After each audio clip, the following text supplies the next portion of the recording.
This OG M2 behind me is unfortunately broken. Almost as broken as its LCI rear light, which we smashed. It's all fixed now, don't worry. You might be thinking, how is this OG M2 broken? Well, a couple of days ago we had an engine management light come up on the dash. That's never good news. And of course, to scan the code to work out exactly why the engine management light was on, we used the MHD adapter. And it's also what we're going to be using today to tune the car to stage 2+. Before we tune anything though, we've got to plug this back in, and we've also got to go and get some parts. This isn't something I see every day. An N55, and not just an N55, an N55 in an OG M2. Quite possibly the best N55 version. There are two very important things we've got to do on this car today. We've got to fix the engine management light, and I'll tell you what code that is in just a second. And we've also got to do a spark plug change. Because we're tuning the car, we want to make sure that the spark plugs are refreshed and new. The spark plugs on this weren't done too long ago, about 15,000 miles ago, but seeing as we're tuning the car, it makes perfect sense to do it. I've just scanned the car with MHD to see what is triggering the engine management light on the dash. And it's come back to me with two codes, both of them being issues with the O2 sensor on the catalytic converter. The first code is 12B304. Both of these codes are for the O2 sensor on the further down section, past the catalytic converter. And the second one is 12B701. And the crazy thing is, I dealt with both of these codes on my N55 in my M235i. The crazy thing is though, they were on the first O2 sensor, that one right there. But this time, on the OG M2, they're on the O2 sensor further down. So here's the plan. This car's going to be off the road. We're going to go to the shop, get a brand new O2 sensor. Let's get there now and get the sensor. And once we've got that, I'll fit it. Hopefully the code will go away and we'll use MHD to erase it, and then we can actually map the car. But before we do that, we've also got to change the spark plugs. So we'll also go to the shop, get the spark plugs, do both of those things, and this engine will be running perfectly for tuning. It's quite a rough day today. Look at the weather today, but we've got to hop in the 240, go to the shop, get these sensors and spark plugs. Don't you just love UK weather? Look how sorry for itself the M240i is looking right now.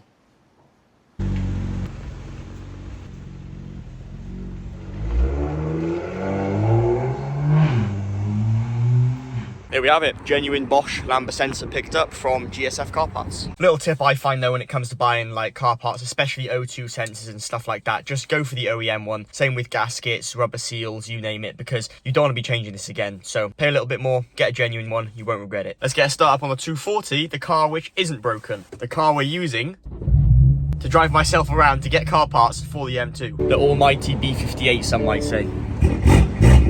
So loud. There we go, we're all done. We've got all the parts. It's now time to actually fix the car. As you know, there are two jobs we have to do on this N55 today. One of them being the O2 sensor, and number two being the spark plugs. I've decided to do the hardest job first. And it might surprise some of you, but the hardest job I decided to do first was changing the O2 sensor. Finally got the old O2 sensor out. This was a horrible job to do, and I am hoping that the spark plug change is going to be a lot easier. I'm not going to do a full tutorial on showing you exactly how to change the spark plugs on this. However, if you are wanting to do it, just make sure you get yourself the right tool, because a standard socket set isn't going to undo the spark plugs on your N55. I almost forgot, while doing all the work on the BM, my wife asked me to add a smelly thing to her car. It smells like cherries, I'm not the biggest fan, but let's get this installed on the Polo. When I last installed one of these on the M240i, I literally hung it just basically from this mirror here. So that's what I'm gonna do today. Well, that was definitely one of the easiest modifications I have ever done on any car, if you can even count that as a modification. It smells quite nice though. Here we have it. Now that that's done on the Polo GTI, let's get back to the M2 and get those spark plugs out. Here we have all 5 spark plugs. And the reason I say there's 5 is because number 5 is actually stuck. And when I say stuck, I mean it is stuck. I've done a lot of spark plug changes on many cars, including my 240, my previous N55, loads of minis, the Polo, you name it. So I have quite a bit of knowledge when it comes to doing a spark plug change. I will just say though, never in my life of changing loads of spark plugs have I come across one so tight before. Of course, the main thing that runs through your head when a spark plug is this tight is if it snaps, then you've got to take the head off, get it removed. It's a big job. And the most annoying thing is, it's at the very back of the engine. It can't be one of the close ones, could it? It has to be at the back. Typical. Here we can have a look at the spark plugs themselves. I'll be honest, it's not the worst I've seen. I've definitely seen better, but these are definitely due a change before we obviously go to that stage 2+ MHD setup. Anyway, I'm going to persevere. I'm going to get this spark plug out. I'm going to get all the new ones fitted, and then we're going to hop straight into the MHD app with the super license and get this thing straight to stage 2+.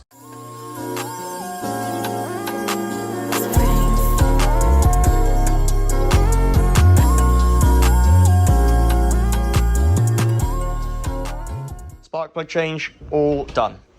After quite an eventful day, we fixed both the O2 sensor and fitted new spark plugs to the M2. Now it's time for the fun part, actually tuning the car. Like we discussed, the MHD adapter is all plugged in. Now all that's left to do is to get the ignition on, turn off your Apple CarPlay so that your Wi-Fi doesn't connect to the car itself when you're actually mapping. We're going to come down here to settings and then just quickly turn Apple CarPlay off just to make sure that doesn't interfere with anything. Now we're left with the fun part, turning the ignition on, and you want to make sure that it is showing your fuel level, which this car definitely needs fuel. Now when showing you the settings for this M2, we're going to be basing it on the fact that you've already installed MHD on the car. If you want to see a full video on that, let me know in the comments and I'll do it, but this is just going to be the quick version of showing you guys how to map it because this car has already got MHD installed. Now this is the screen that I like to see. Going off the base that you've already mapped and installed MHD on your car before, we're just going to go to a flash and MHD map here and just quickly go through a few of the settings. I like to do the multi-map purely because here in the UK we've got different types of fuel and it's sometimes hard to get the different variants of fuel that I like to run, but we are going straight to stage 2 plus because the car is all ready for it. And if you didn't know about stage 2 plus, I would highly recommend a front mount intercooler. This one has a 5-inch stepped upgraded intercooler, so that's all sorted.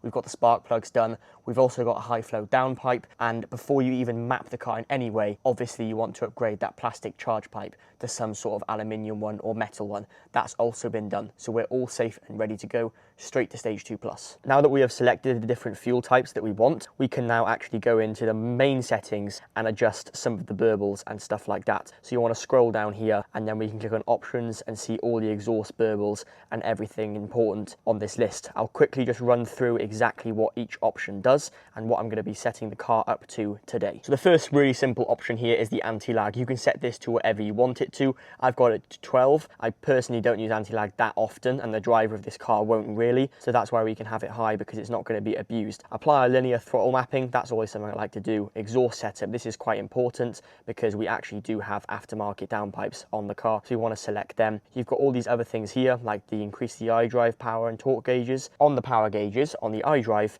they go up to show that it's actually been updated. And then you've also got your exhaust burbles here. This is basically for your main map. So you've got 1, 2, 3, 4. And it's basically the same as the RPM. You've got 1, 2, 3, 4, and that's what you'll choose and select. So that's why I've got my burble set up here, and then also removing the cold start noise reduction. This car does have the M Performance back box, and it is very loud. So I personally do think the cold start noise reduction is 100% necessary. We've also got some limit power by gear. This is quite important because if you're from the UK, the weather is awful. And when I say it rains, I mean it rains every day. So having the power at like 85 in first gear and 95 in second, if you're flooring it and it's a bit wet, it just helps to put that power down a little bit better. And unless you're doing anything really crazy, you don't need to alter anything on the bottom here. And then you've basically got just exhaust burble settings for the rest of these maps, and obviously the power that you selected on the main menu. Once that's done, we can now flash.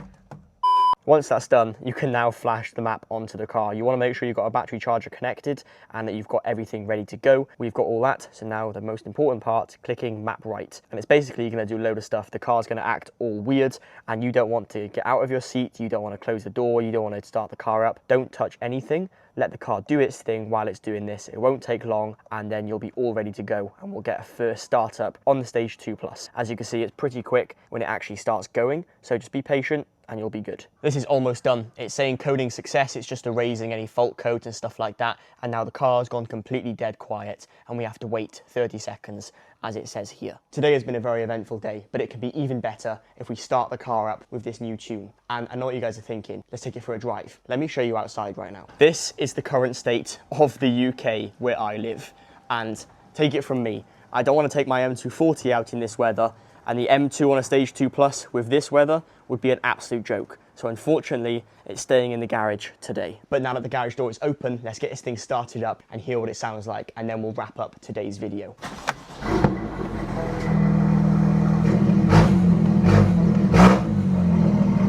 Well, I hate to break it to the M240i, but the M2 sounds much better. So it's been about 5 minutes now, the car's been warming up a little bit, so let's get a couple revs and then shut it off. And then hopefully, when we get some better weather, we'll be able to take the car out and see exactly what stage 2 plus on an OG M2 is like.